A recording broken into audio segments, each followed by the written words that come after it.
जय हिंद साथियों। चलिए, आपका एक बार फिर स्वागत है होम स्टडी पर। तो बच्चों, हम अपना इंडियन कॉन्स्टिट्यूशन पे हिस्ट्री लेक्चर में अपनी कवर कर रहे थे, ठीक है। और हमने अपना 1919 तक 1909 तक का अपने सारे एक्ट कर लिए थे। अब हम आगे देखते हैं अपना 1919 से जो हमारे 1919 का मॉन्टेग्यू चेम्सफोर्ड जो एक्ट था ये, इसमें क्या क्या आया था ये देख लेते हैं। मॉन्टेग्यू चेम्सफोर्ड एक्ट, और मैं बात करूं इसकी तो इसमें क्या क्या आया था। तो इसमें इन्होंने महिलाओं को एक तो मत देने का अधिकार दिया था कि हमारी जो लेडीज है महिला, उनको वोट देने का अधिकार।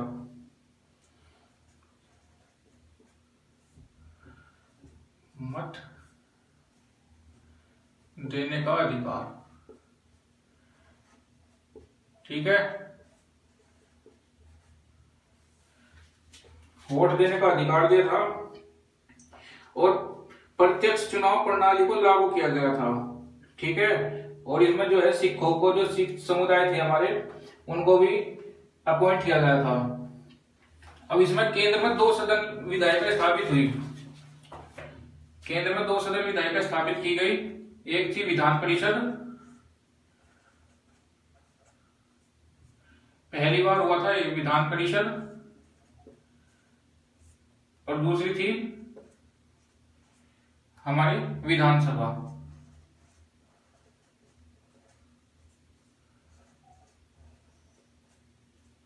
इन दोनों को जो है केंद्र में स्थापित किया गया। ये हमारा उच्च सदन होता था और ये हमारा निम्न सदन होता था, ठीक है। जिसे हम राज्यसभा लोकसभा भी बोल देते हैं, वो यही थे। यहीं से इनकी जो है देखा जाता है, यहीं से इनकी स्थापना हुई थी, राज्यसभा और आपका लोकसभा, ठीक। अब क्या हुआ था, जब इनके स्थापित करने के बाद हमारे जो राज्य थे उनमें द्वैत शासन प्रणाली या पद्धति चालू की गई थी, ठीक है। एक इसमें जो हमारे राज्य थे उनमें दोहरा शासन, द्वैत शासन प्रणाली शुरू की गई। इसमें क्या होता था, इसमें राज्य जो थे वे अपने लिए अपना कानून बनाते थे, लेकिन कुछ कानून जो था वो केंद्र बनाता था राज्यों के लिए, ठीक है। इसके बाद 1927 में 27-28 में हमारा साइमन कमीशन हुआ। 27 में इसका गठन हुआ और 28 में भारत आया था, साइमन कमीशन, ठीक है। ये चीजें साथ के साथ नोट करते चलिए, आपके एग्जाम में पूछी जा सकती है ये सब चीजें, ठीक है। तो चलिए 1919 हो गया, 1935 का देखते हैं। सबसे इंपोर्टेंट है ये 1935 वाला जो है। अगर मैं बात करूं 1935 भारत सरकार अधिनियम,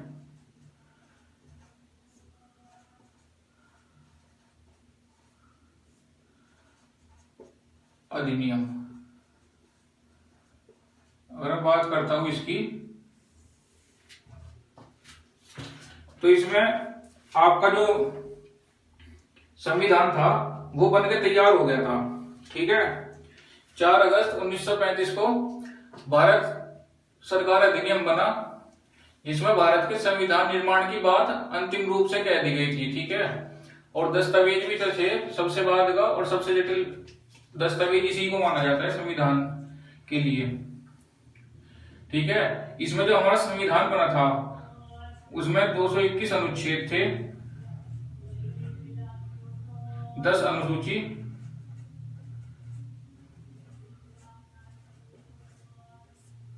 और 14 भाग होते थे। ठीक है, ये हमारा संविधान बन के तैयार हो गया था। ठीक, और जो हमारे 1919 में हमने जो हमारे द्वैध शासन प्रणाली लागू हुई थी कि उसमें आपकी राज्य में, उसको हटा दिया गया और उसे केंद्र में लागू किया गया। ठीक, अब 1935 में आपका केंद्र और प्रांत,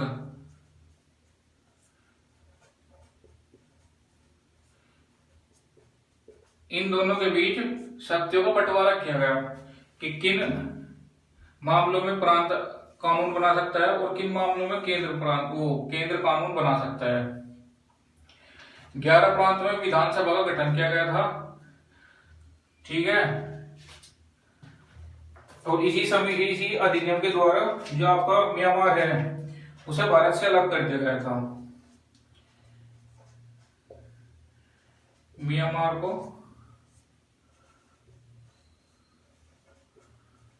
भारत से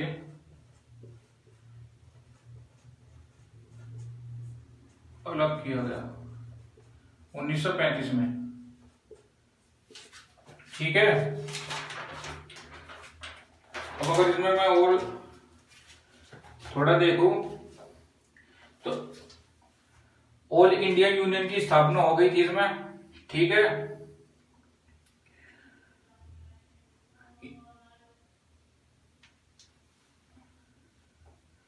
अब इसमें इंपोर्टेंट बस यही है और कुछ नहीं है इसमें। अगर आपका कॉन्स्टिट्यूशन के हिसाब से देखो तो बस यही चीज इंपोर्टेंट है। इंपोर्टेंट तो सबसे यही है कि हमारा जो संविधान था वो पूर्ण रूप से 1935 में बन गया था। बाद में जो हमारा संविधान बना है वो इसी का एग्जैक्ट उठा के रख लिया गया, कुछ चेंजेस करके बस, और ज्यादा कोई चेंजेस थे नहीं इसमें। ठीक,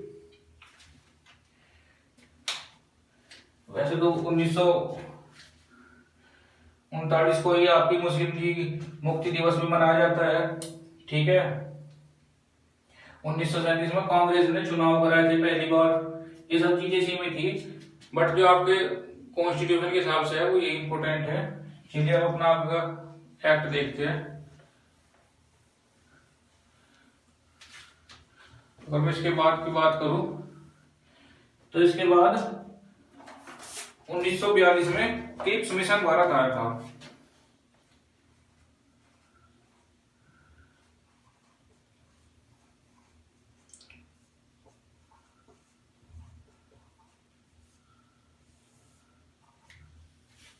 ठीक है,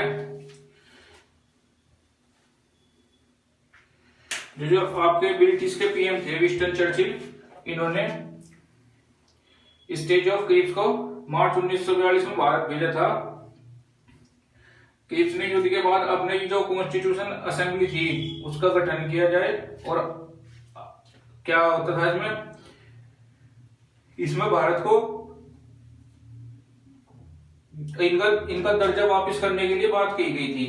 ठीक है, भारतीयों को कि इसमें जो अपना खुद का जो है कॉन्स्टिट्यूशन असेंबली स्थापित कर लो, और जो है आपका उपनिवेश का दर्जा दिया गया था इसमें।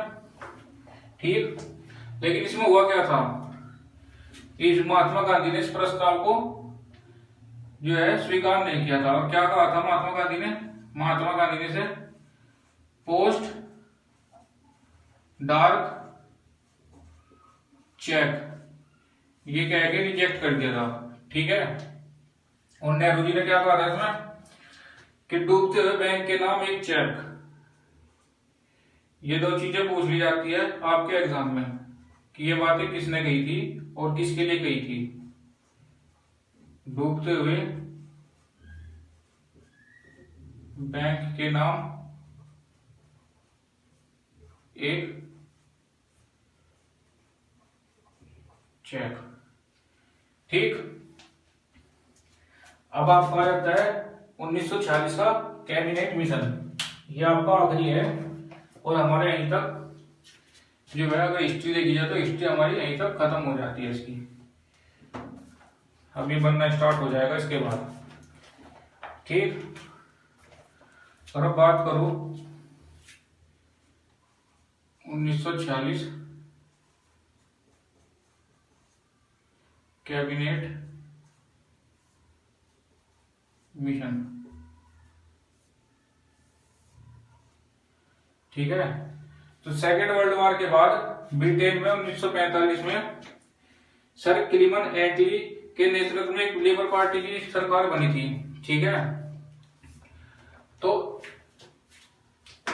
एटली ने 24 मार्च 1946 को जो कैबिनेट मिशन था ये अपना दिल्ली भेजा था। इसमें क्या बात थी, इस एक्ट के द्वारा जो भारत सरकार है वो भारत सरकार चालू हो गई थी, स्टार्ट कह लो या आप, चालू हुई थी। जिसमें जिसमें क्या क्या हुआ था, एक राष्ट्रपति बना था आपका। ठीक है, कौन था, माउंटबेटन।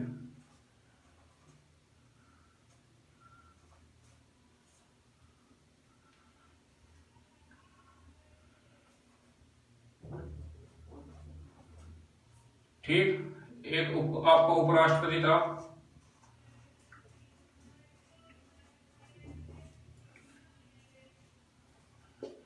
नेहरू हमारे उपराष्ट्रपति थे तब। एक गृह मंत्री था, वल्लभ भाई पटेल थे। ठीक, रक्षा मंत्री था, शिक्षा मंत्री था, सारे के सारे इंडिया के थे। लेकिन जो हमारा राष्ट्रपति था वो हमारा ब्रिटेन का था। ठीक है, इसके बाद हमारा संविधान बनना स्टार्ट हो गया था।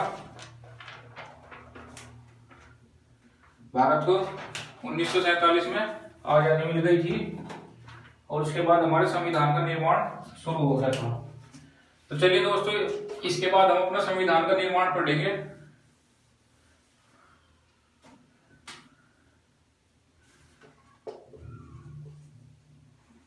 संविधान सभा का निर्माण कैसे हुआ। ठीक है, अगर मैं संविधान सभा के निर्माण की बात करूं आपसे, तो 1942 में और क्रिप्स मिशन जो था उसमें संविधान सभा की बात कही गई थी और 1946 में कैबिनेट मिशन द्वारा से अपना भी लिया गया था। ठीक है, अब जो हमारा संविधान था, अगर बात करूं तो हमारे संविधान को बनने में कितना टाइम लगा। हमारे संविधान को बनने में 2 साल 11 महीने और 18 दिन लगे थे। ठीक, 9 दिसंबर 1946। दोस्तों, आप अपनी कॉपी और पेन साथ में लेकर बैठे हो, साथ के साथ इसे नोट करते चलना, आपके लिए बहुत इंपॉर्टेंट है। यहां से क्वेश्चन बनने के चांस रहते हैं। ठीक है, अगर मैं बात करूं 9 दिसंबर 1946 की, तो क्या हुआ था, टेम्परेरी प्रेसिडेंट को हमने चुना था जो सच्चिदानंद सिन्हा थे। ठीक,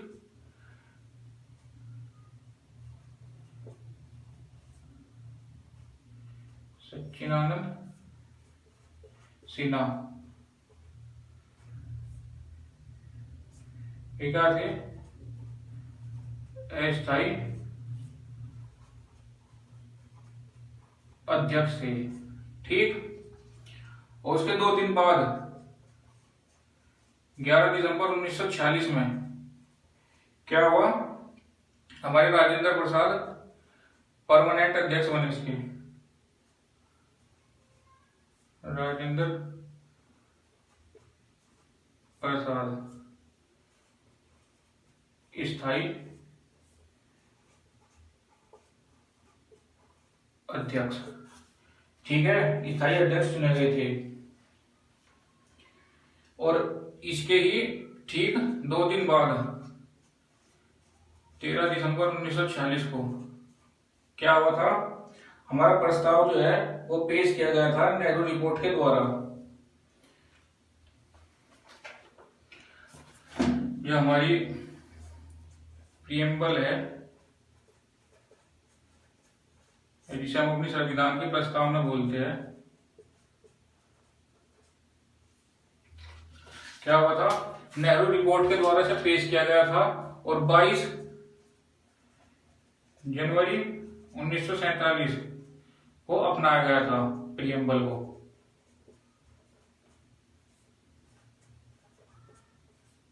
ठीक है। अब अगर मैं बात करूं नेहरू रिपोर्ट क्या थी, एक बार नेहरू रिपोर्ट और देख लेते हैं क्या थी। आप इन सभी का स्क्रीनशॉट साथ के साथ लेके चलिए अगर आपको नोट डाउन नहीं करना, वरना मैं तो कहूंगा कि आप सभी इसका नोट डाउन करिए, आपके रिविजन में भी और आपके एग्जाम टाइम में बहुत हेल्पफुल होगा ये आपके लिए। अगर हम बात करें नेहरू रिपोर्ट की,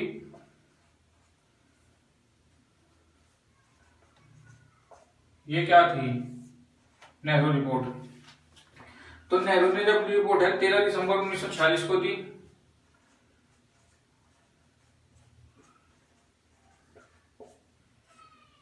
ठीक है, इसमें प्रस्तावना की बात और उसकी रूपरेखा रखी गई थी। ठीक है, कि हमारे संविधान की प्रस्तावना कैसी होगी, उसकी रूपरेखा कैसी होगी। ठीक है, और अगर मैं बात करूं प्रस्तावना की, तो सबसे पहले अमेरिका ने अपनाई थी प्रस्तावना। अमेरिका ने अपने संविधान में सबसे पहले प्रस्तावना को ऐड किया था। ठीक है, और जो हम अपने संविधान की बात करें, तो हमने जो अपनी प्रस्तावना ली है, हमारे संविधान में जो प्रस्तावना है वो ऑस्ट्रेलिया के संविधान से ली गई है।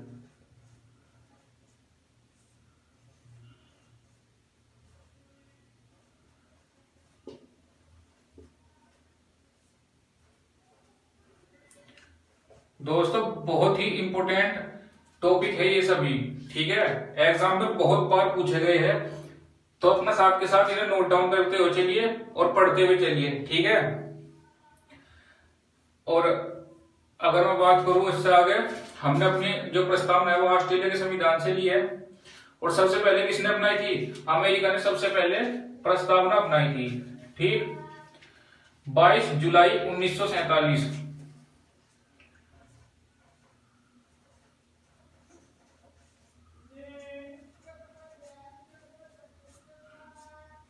22 जुलाई 1947 को क्या हुआ था, राष्ट्रीय तिरंगा अपनाया गया था हमारा।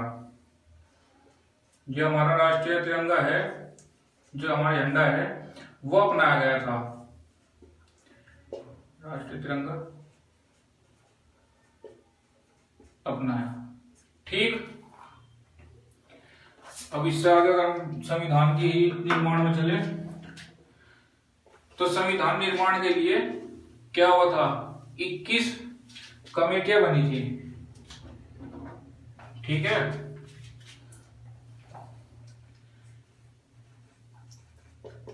21 कमेटी बनाई गई थी संविधान निर्माण के लिए।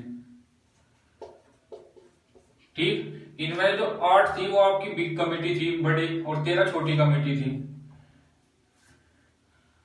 8 तो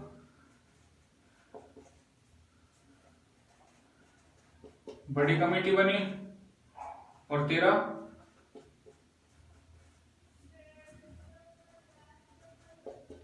छोटी कमेटी बनी। ठीक है, तो जितने कमेटी थी, जितनी समितियां थी ये, इनके अध्यक्ष भी अलग अलग थे। कुछ समिति के पास एक ही अध्यक्ष था। ठीक, उसकी ओर देख लेते हैं इंपोर्टेंट जो समिति थी उनमें कौन कौन अध्यक्ष था। ठीक, चलिए अगर मैं बात करूं संचालन समिति की,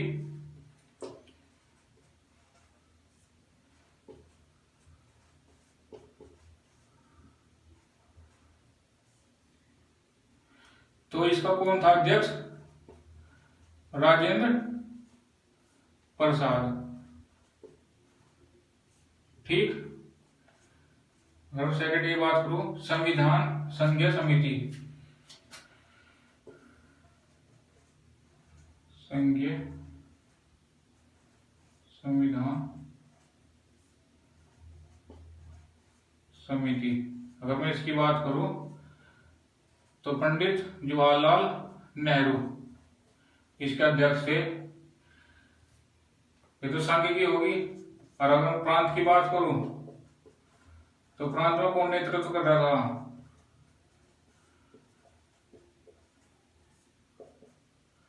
प्रांत में हमारे सरदार पटेल इसका नेतृत्व कर रहे थे।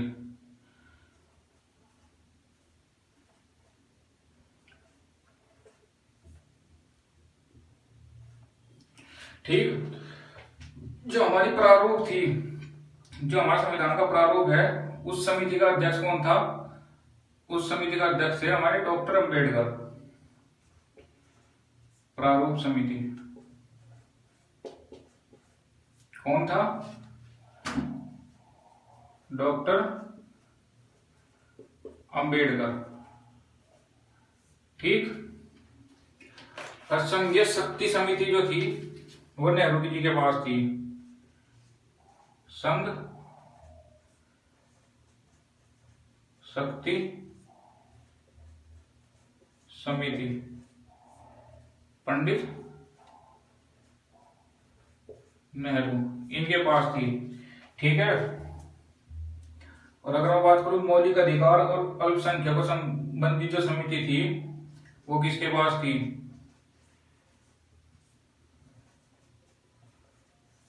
मौलिक अधिकार समिति ये आपकी किसके पास थी? सरदार पटेल के। किसके अध्यक्ष? सरदार पटेल थे। ठीक है। और राष्ट्रध्वज समिति की अगर मैं बात करूं, राष्ट्रध्वज समिति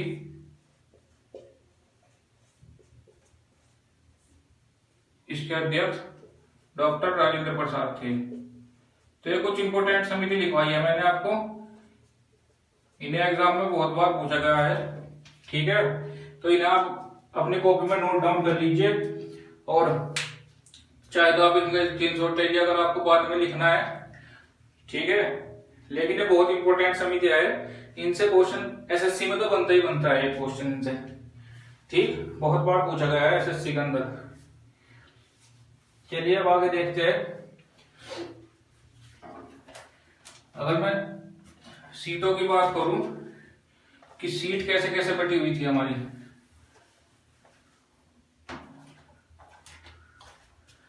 तो हमारी 296 सीटें तो जो थी वो प्रांतों के पास थी। प्रांतों वाली सीट थी, प्रांतों की सीट। ठीक। और 213 जो थी वो सामान्य सीट थी हमारी। 213 सामान्य सीट। ठीक है। 79 मुस्लिम की सीट थी, मुसलमानों की सीटें। ठीक। 4 सीट हमने सिखों को दी थी।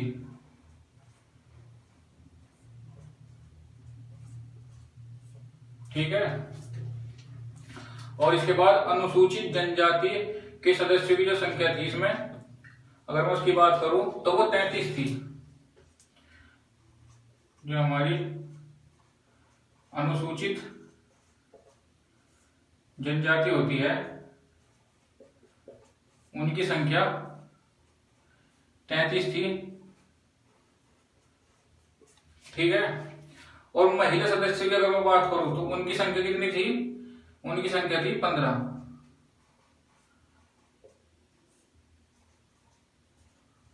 महिला सदस्य हमारी 15 थी। ठीक है। और अगर मैं कानून सलाहकार की बात करूं तो हमारे कानून सलाहकार कौन थे? इंपोर्टेंट क्वेश्चन है, बहुत बहुत बार पूछा गया है। हमारे कानून सलाहकार थे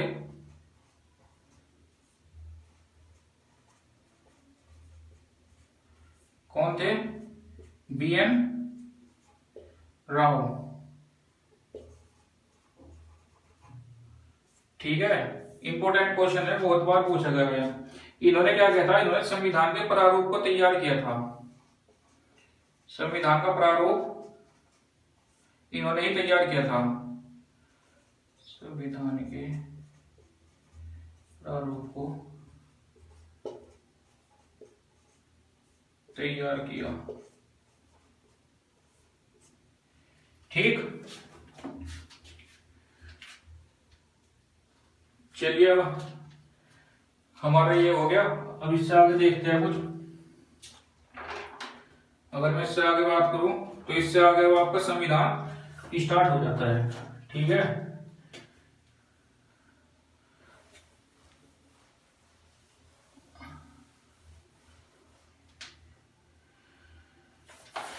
इससे आगे आपका संविधान स्टार्ट हो जाता है। और संविधान क्या कहता है, संविधान अपनी रूपरेखा के प्रस्तावना से जो है अपना स्टार्ट होते हैं। हम इसकी स्टार्ट कहां से करते हैं, प्रस्तावना से स्टार्ट करते हैं। और भारतीय संविधान की प्रस्तावना किसने दी थी, पंडित जवाहरलाल नेहरू ने दी थी। अभी बताया मैंने आपको, ठीक है। कब दी थी, 22 जनवरी 1947 को ये पास हो गई थी और 13 दिसंबर 1946 को दी गई थी। ठीक, प्रस्तावना में लिखा क्या है, कहां से स्टार्ट होती है प्रस्तावना, ये देख लो। ये क्वेश्चन भी बहुत बार पूछा गया है प्रस्तावना से।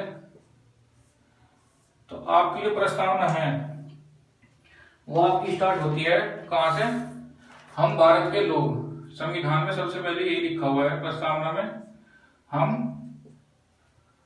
भारत के लोग। ठीक है, यहां से इसकी स्टार्टिंग होती है। और ये जो है आपकी, इसे आपका प्रस्तावना की रूप में अपनाया गया है। और कब अपनाया गया था प्रस्तावना को, 42वें संशोधन जो कब हुआ था, 1976 में हुआ था। इस संशोधन में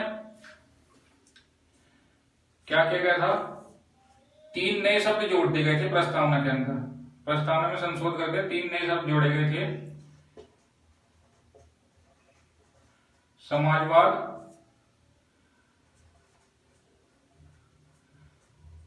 धर्मनिरपेक्ष और आपका अखंडता। ठीक है, अब ये आपसे पूछ लिया जाता है कि कौन से संविधान संशोधन में हमने अपने प्रस्तावना में 3 वर्ड जोड़े। ठीक है, अगर इससे क्वेश्चन और पूछा जाता है कि संविधान और धर्मनिरपेक्षता कौन से पैराग्राफ में है, अखंडता कौन से पैराग्राफ में है। ठीक है, तो ये दोनों आपके फर्स्ट पैराग्राफ में है प्रस्तावना की, और ये आपका जो है ये छठे पैराग्राफ में है। ये क्वेश्चन भी बहुत बार पूछा गया है। ठीक, चलिए अब अगर मैं बात करूं आपसे समाजवाद की, तो समाजवाद का क्या अर्थ होता है। तो भारत का जो समाजवाद है, इसका अर्थ क्या है वर्ड का, कि भारत का समाजवाद लोकतांत्रिक समाजवाद है। ठीक है, इसमें जितने भी भारत में जितने भी जो है संसाधन है, उन सभी पर किसका अधिकार है, उन सभी पर सरकारी नियंत्रण है, सरकार का अधिकार है। ठीक है, ये समाजवाद हो गया। ठीक, अगर मैं बात करूं धर्मनिरपेक्ष की, भारत धर्मनिरपेक्ष का अर्थ होता है कि भारत में जितने भी धर्म हैं सभी को मान्यता मिली हुई है। ठीक है, कोई एक दूसरे के धर्म के देखते हुए भेदभाव नहीं किया जाता।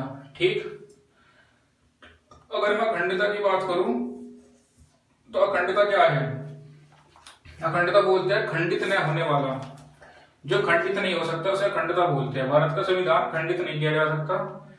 ठीक है, इसे बोलते हैं अखंडता। इसमें आपके 2 केस भी बनते हैं। ठीक है, अगर मैं बात करूं प्रस्तावना से रिलेटेड, तो आपका एक केस था इन री बैरोबरी केस, बैरोबरी केस कब का था ये था आपका 1960 का। इसमें क्या बोला गया था, इस केस में बताया गया था कि उद्देश्य का जो है वो संविधान का अंग नहीं है। ठीक है, जो हमारी प्रस्तावना है वो संविधान का अंग नहीं है, इसलिए हम इसमें संशोधन नहीं कर सकते। ठीक, इसमें प्रस्तावना या उद्देशिका को संविधान का अंग नहीं माना या हिस्सा नहीं माना। ठीक है, ये केस था और सुप्रीम कोर्ट ने इसमें फैसला सुना दिया था कि ठीक है। लेकिन उसके बाद एक केस दूसरा आया, कौन सा था? केशवानंद भारती बना केरल राज्य। ये कब आया था? यह था 73 में, 1973 में। इसमें क्या कहा गया था? इस केस में जो सुप्रीम कोर्ट है उसने अपने पहले निर्णय जो दिया था इसने ये इस पे बदलते हुए कहा कि उद्देश्य का जो है वो संविधान का अभिन्न अंग है और इसमें संशोधन कर सकते हैं, इसका मूल रूप ढांचा बदले बिना। ठीक है,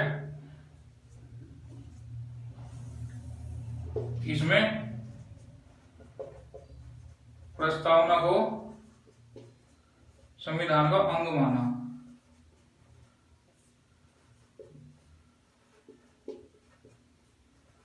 और क्या कहा था कि बिना मूल रूप ढांचा बदले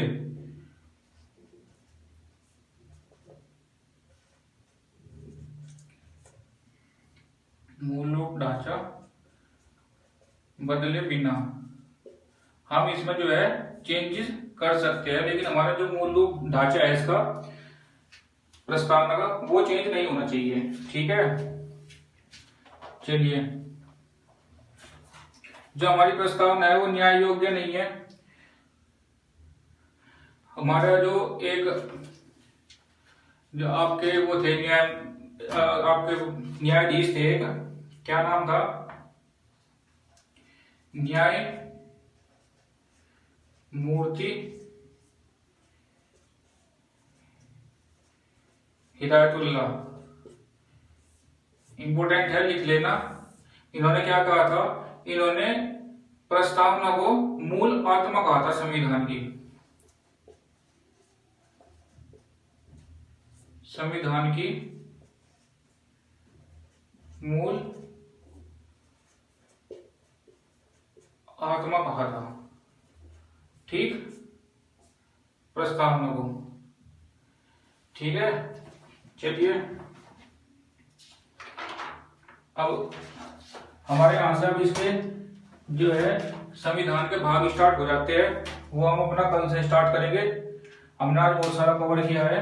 ठीक है, यदि आपको वीडियो अच्छी लगी हो तो प्लीज वीडियो को लाइक करिए और सब्सक्राइब करके बेल आइकन को दबाइए ताकि आप आगे की वीडियो भी देख पाए।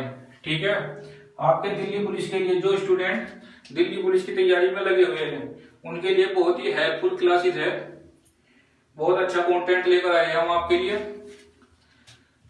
तो प्लीज लाइक करके और कमेंट करके हमें जरूर बताएं आपको वीडियो कैसी लगी है और हमारे चैनल को सब्सक्राइब करें। धन्यवाद।